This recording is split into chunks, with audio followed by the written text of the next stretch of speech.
Do you have a right to die? This question might ruffle some feathers, but it needs to be discussed. And if you've ever lost a loved one, watched them suffer, or questioned their quality of life, you might have even sat with that thought yourself of what happens next in your own future. What are the humane steps that you can take to plan ethically when the law offers no real path? And with more conversations happening around family caregiving, dementia, Alzheimer's, just to name a few, perhaps ruffling feathers is exactly what's needed. And before we go any further on this episode, I'd really like to know what your thoughts are around this topic. You can leave a message at HIListicallySpeaking@gmail.com or even let your voice be heard at speakpipe.com/HIListically Speaking. Of course, you can always leave your thoughts wherever you're tuning into this episode, because quite frankly, your thoughts matter. So back to my original question. Do you have the right to die? It's what my guest, Erica Baccus, calls the Dementia Catch-22. And Erica, this is not a topic I imagine you want to talk about, but it's become the topic of your memoir after being married to your husband, John, for 41 years. And you made some choices when John was battling dementia. This topic I really believe needs to be discussed more. So I'm really glad you're here and you're very open about your story. And of course, we'll talk more about your book as well, A Promise Kept, Honoring His Wishes, Embracing Our Love. So thank you for being here. Thank you, Hilary, for having me. This is an important conversation, I believe. You were married to John for 41 years. You had a professional career. You raised your family. And then in this latter part of life, when you're supposed to be enjoying life, you find out that your husband has dementia and you have your hands tied with what to do next when it comes to how do you want to take that next step. Can you kind of walk us through this and how you came to the decision you did come to and what that was? Sure. John was diagnosed officially in 2020 with cognitive impairment consistent with Alzheimer's. So it means that he didn't exactly have Alzheimer's at that moment, but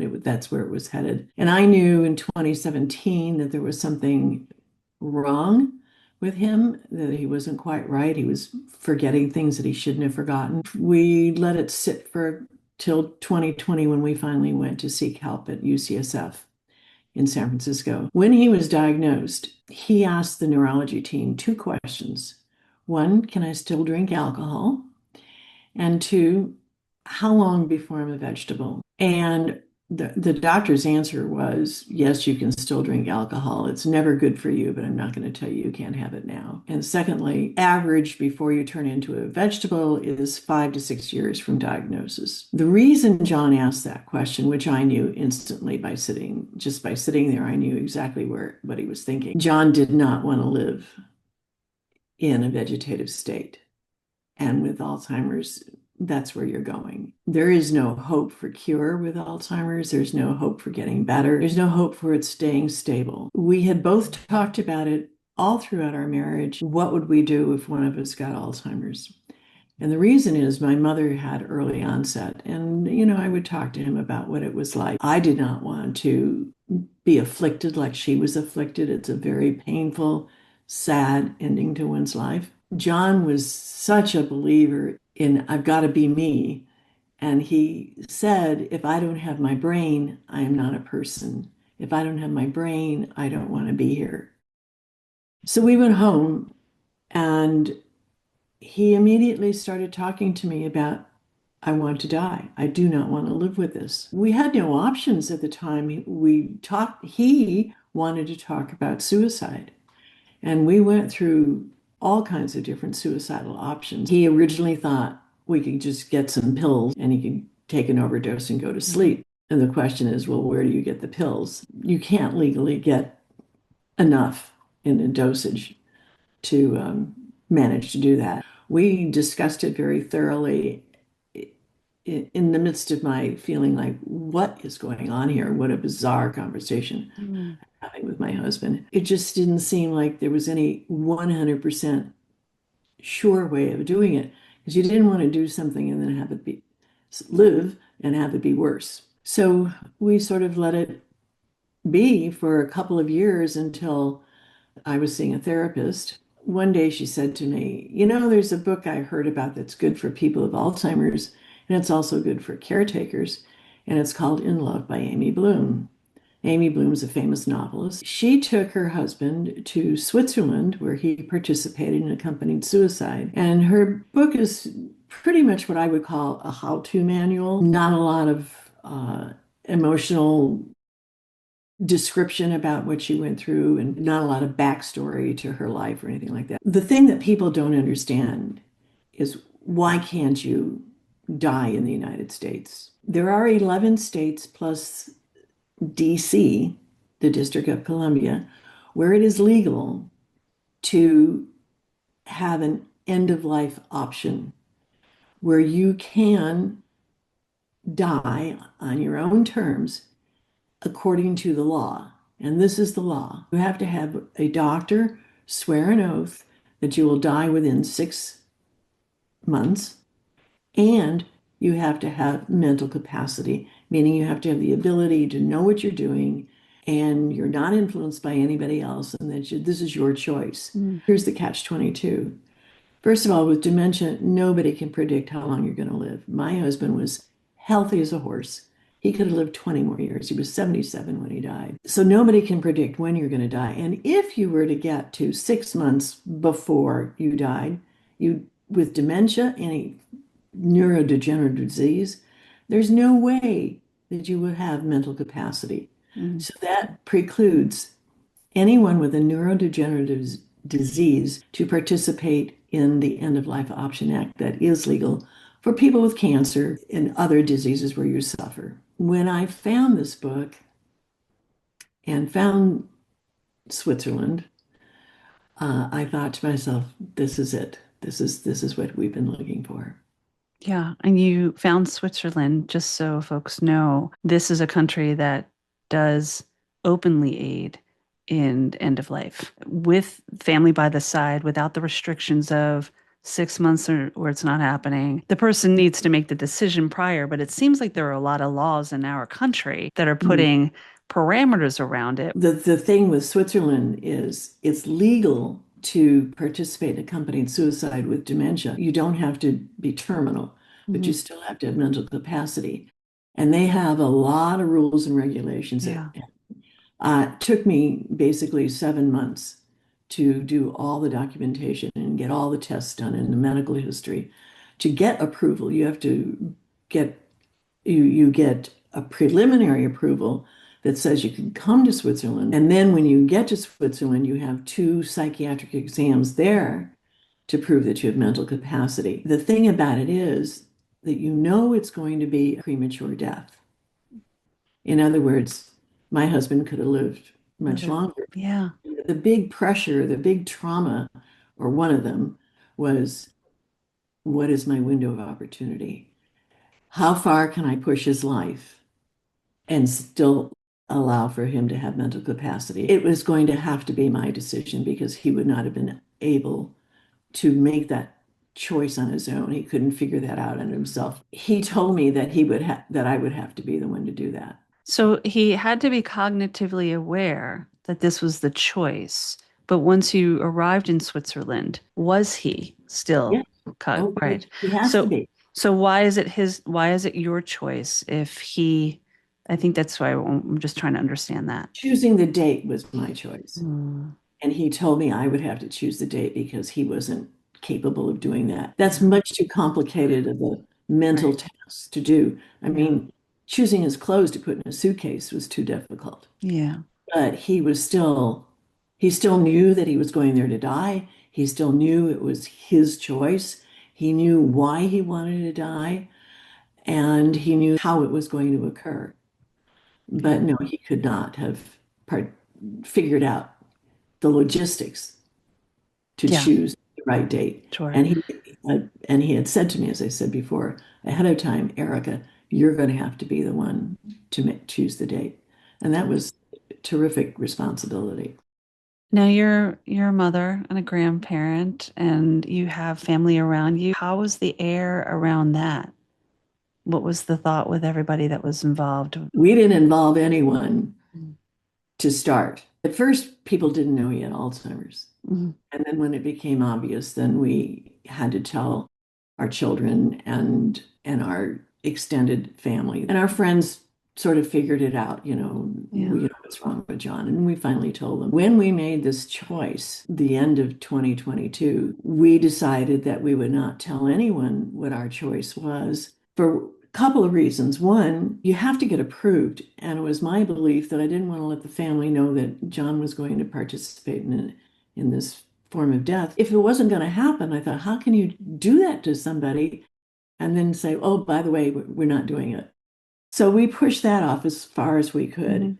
And it was February 2022. I was visiting my son who lives in Chicago. I was having breakfast with him in a restaurant. I was bringing him up to date on John's decline. Mhm. And he said to me, Mom, have you ever considered suicide? I thought I was going to fall off my chair. Here I was trying to protect the whole family from what we were thinking about. And he raised that issue. When I finally regained my composure, I said, well, as long as you've brought the discussion up, let me tell you what we're planning on doing. And he listened very carefully and very thoughtfully. And then he said, Mom, I'll go with you. You can't do this alone. So I asked him not to tell anybody except his wife because I knew husbands and wife tell each other everything. And then it was, we have other children. We told Kyle and Lori are John's children. Mhm. John and I both were second marriage. And we told them in March. And my sister and brother-in-law knew all along because they're medical professionals and they were helping me. So that was the immediate family. Then came the next concentric circle. And as time passed, we told nieces and nephews. The grandchildren were told, which is a whole other story. Yeah. And then it was our friends, and we didn't tell our friends. And we didn't tell our friends because I didn't know what their reaction was going to be. John was not in a position to defend his choice. I thought that's unfair to make somebody with a brain disease have to argue his position. And I didn't want advice. I didn't want any more stress. I was not emotionally strong enough to handle any more stress. So I took a page out of Amy Bloom's book where she let people know via an email to everyone on the day they left for Switzerland. And that's what we did. Wow. And Yeah. there were people not happy with me when they found out. You told me by email? And I said, yeah, sorry. I imagine having the support of your son, having someone to confide in, and then knowing that there were people that loved John in Mm. whatever way they loved John as a son, as a friend, as a partner, that they were able to see the quality of life side of things. And just having one person to connect with, I imagine, made it a little easier. And what a beautiful gift for your son to come with you on that, because that was actually my next question. Did you go through this alone? Everybody in my family and John's family's reaction was, we love you. What can we do to help? So we had no resistance from anyone. I mean, we had some really sad people. John was loved, so loved by everyone in the family. Generous, fun, outgoing, playful, loving man. I mean, he was everything and anything you want to spend your time with. So it was really hard for everyone. And did I go through this alone? My support came from my sister and brother-in-law and my son. Afterwards, I started the psychiatrist who gave John his final mental capacity exam has taken me on as a patient as well since he died. While they were supportive and they were there to talk to, my sister and brother-in-law could answer medical questions for me. My son was there as an emotional support, Mhm. but you're still alone. You're Yeah. still very, very much alone. I didn't feel like I could burden people with what I was thinking and feeling. And in my book, I write a lot about how isolated I was, what that felt like to be so isolated. You might have people that are supportive and there to hold your hand. There's still so much that is coming to mind for me, just not even knowing the full capacity of this, like the guilt of a decision, the grief afterwards. I mean, how people are going to receive it afterwards, and you're back home in your thoughts, like, did we make the right choice? So I do want to mention the book real quick and then go back to what you're saying. A Promise Kept, Honoring His Wishes, Embracing Our Love. We're going to put that in the notes. We also have the Holistically Speaking Book Nook Library. You'll find the book there once this episode drops. And we're talking with Erica Baccus, who is really graciously, beautifully talking about your story with your husband, John, that led to the assisted. Can we say the word suicide? Do you look at it that way? Assisted. There's so many questions around that word, the waves of the internet. I have been railing against the word suicide because it's such a loaded word. Yeah. And as soon as you say it, people have negative perceptions about it. I often talk about it as John chose to end his life on his own terms, and I leave it at that. It's also not fair to people who do commit suicide because they're clinically depressed and it's so painful for them to live in this world. That's also a disease. Yeah. And that deserves our compassion and our empathy as well. So I'm sort of torn about this word suicide. It's just too bad it's just so loaded with negative perceptions. I couldn't agree more. You know, we can call it an assisted end of life. I mean, there's so many ways we can tap dance around it, right? But I couldn't. What you just said is beautifully executed, because there are people that make a choice because for some reason just it was too much. And when you compare that to someone who has a nurturing, supportive spouse and son and helping them on the journey, does it take it away from the person who is just feels so alone in the process and didn't know what to do? You know, whatever it's called, whatever the word is, the fact is this really comes back to living a quality life and choice. You know, who is it to take away our choice? That comes back to what you had called Dementia Catch-22. Who's making the choices on what you surround yourself with until that person's no longer here? And there are studies out there that show, even with family caregiving, that the caregiver is the one to pass before the actual person they're caring for, because of the stress and the overwhelm and everything that is wrapped around it. By the way, I just want to say I'm not an advocate for one or the other. These are discussions we're happening that we're having here on Holistically Speaking. It's not an advocacy in any way for one or the other. Every situation is different. I have a problem with the word caregiving too, because to me it sounds like a profession, and I was his wife, which is different. Everything I did was from love. Yeah. Not because it was my job. I did not realize while I was going through it how stressed I was.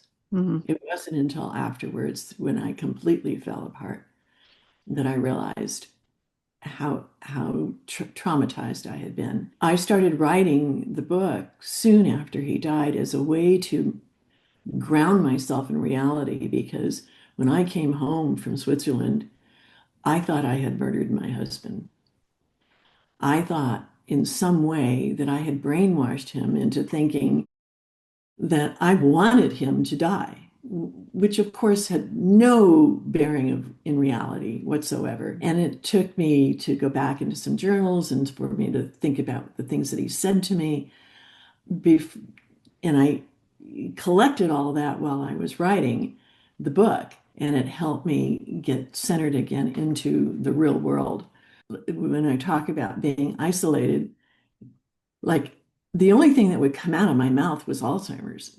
You know, I couldn't talk about the basketball game, or I couldn't talk about what my grandkids were doing. I couldn't talk about anything because my whole head was just full of John's dying, and I was so alert to every symptom that he had. I kept watching every day, you know, is he changing? What do I need to do? Because I had to adapt to his changes. I used to say I outsourced my brain to John. Going back to Switzerland, how long were you there? What was the process? If this is a trigger in any way, just it's okay if you do not listen to this episode. I want to be very mindful of this being a safe space for folks. But if you're open to the conversation, you're open to listening to what Erica's sharing so openly about her own experience. Remember, this is her experience. These are choices that we want folks to know that exist. They're there. This is Dignitas, which is a Swiss organization. Is that correct? That assisted. Correct. So can you just, without getting into too much detail, like what's the time frame? How long were you there? And what actually occurs? My choice was to get in and out of Switzerland as fast as possible. I did not want to be there. So my son was the one person who joined us on the trip, but his job was to escort me Mhm. home. That's why he came along. He was not in the room when it Mhm. happened. I went home with him to Chicago rather than back to San Francisco, and I spent 2 weeks there. So we flew to Switzerland on July 23rd. We arrived on July 24th. John's date for death was July 26th. On July 25th, John had an appointment with the doctor who came to our hotel to put him through his mental capacity evaluation. He passed it, and the doctor says to him, "Look, John, you don't have to do this today. You can go home and you can come back some other time. There's no pressure. You don't have to do this at all. I want you to think about it." John says, "I know what I want to do. I want to do this now." He says, "Well, I want you to think about it.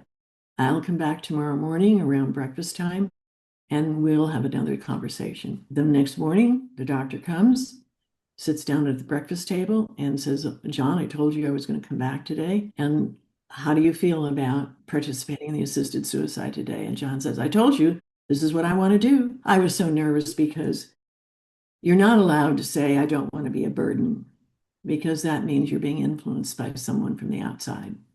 And to me, that makes so little sense because most people don't, in that situation, don't want to be a burden. It's real, Mhm. even though that's not the reason they're doing it.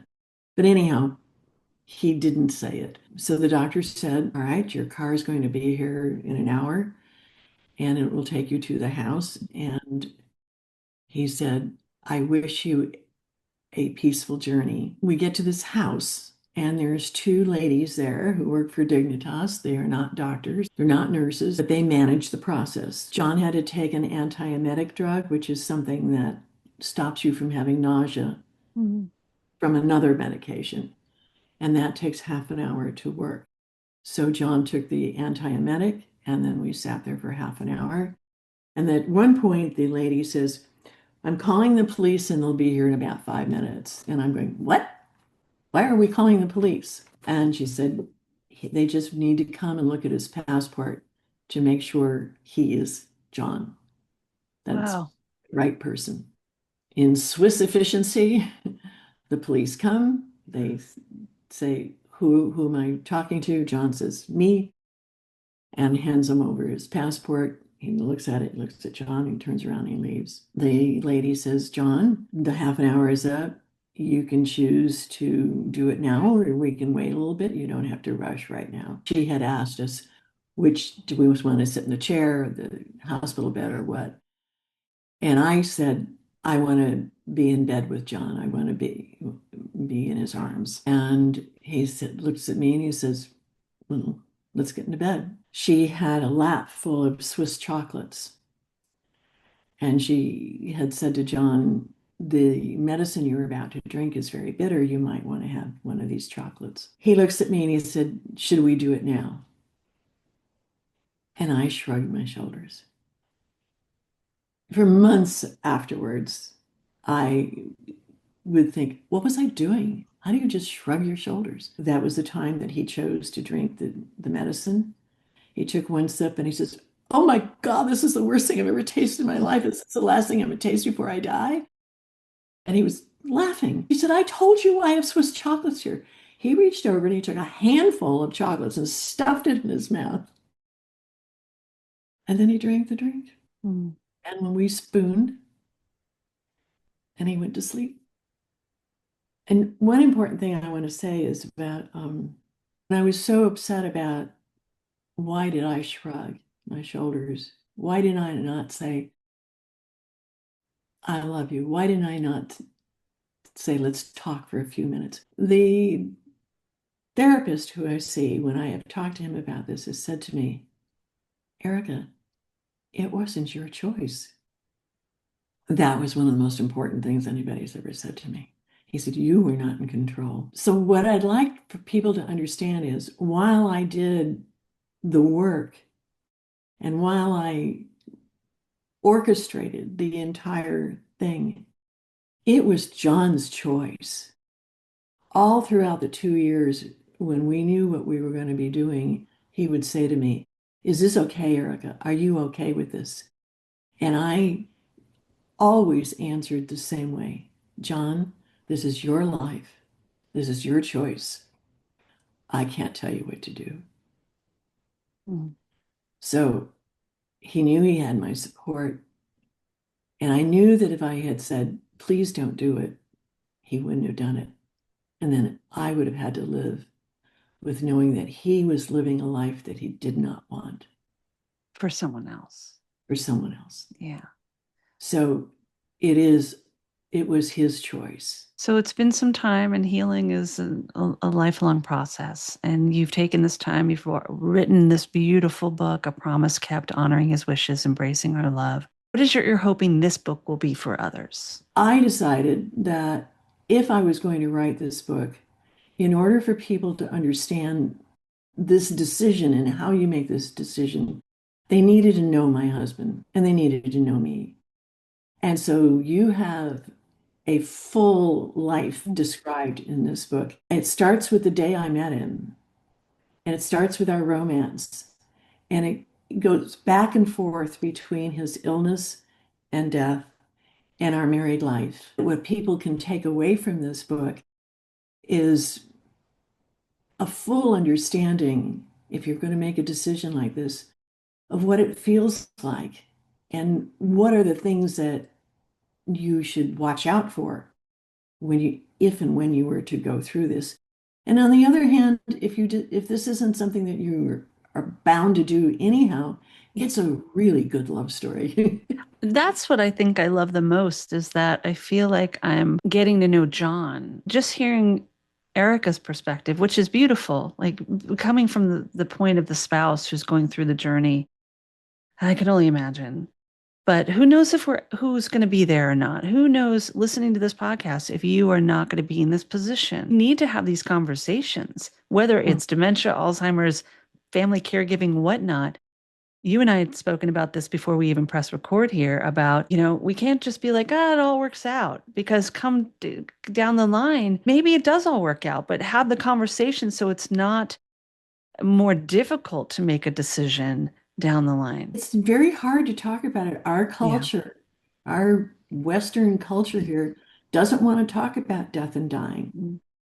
And the end of our life is as much a part of our life as the beginning and the middle. And we should have as much intention about the end of our life as we do about the beginning and the middle. We somehow just don't want to accept that. When we raise our children and the dog dies and we say, oh, we took him to the farm, like, that's the way it used to be. I don't Right. think. Those were the words.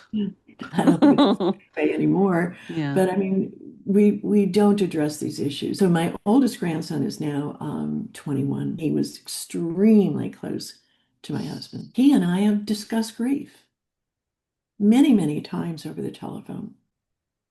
He's been a soulmate, and I hope that I've been one for him to discuss grief. Yeah.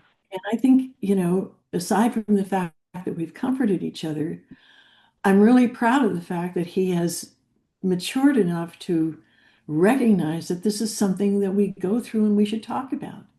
Everybody's grief is personal and everybody's grief is different. Nobody experiences it in the same way.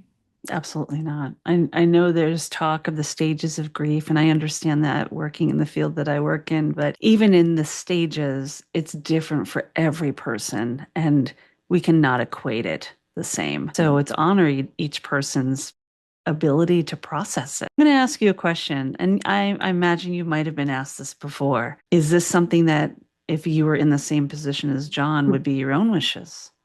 That's interesting you asked that. So I have a younger sister she's 15 years younger than me. And last week I was on the phone with her and I said, I need to talk to you about what I'm going to do if this happens to me. I need someone to go to Switzerland with me and we need to talk about it. And she says, well, we don't need to talk about it now. And I said, I'm just trying to follow my own advice here. And so we did not continue the conversation. I have been seriously thinking about it.